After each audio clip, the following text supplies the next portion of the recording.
Okay, be honest. How many times have you heard the word Bitcoin or crypto and just nodded like you get it, when really, it sounds like digital magic internet money from the future?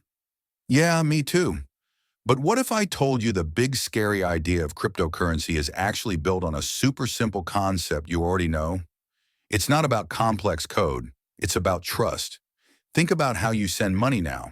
You want to send 50 bucks to your friend for pizza. You use an app, and what happens? It goes through a bank, a middleman. That bank has to approve it, record it, and make sure it's all legit. Now, what if you could cut out the middleman?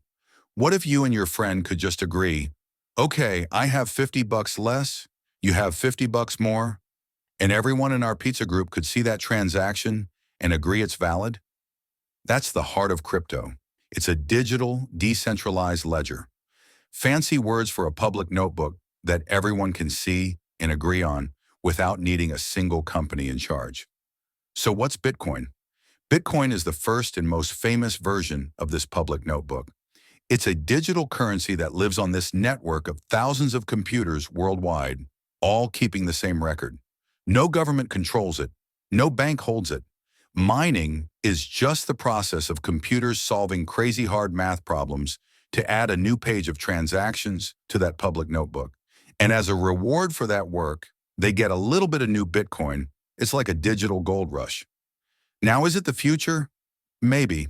It's a thrilling experiment. But is it risky? Absolutely. The value swings wildly based on what people are willing to pay for it. It's volatile. So should you invest? That's not a video, that's personal advice. But now you can finally understand what everyone's actually talking about. It's not magic. It's just a new way of agreeing on who owns what. And that's an idea powerful enough to change more than just pizza money.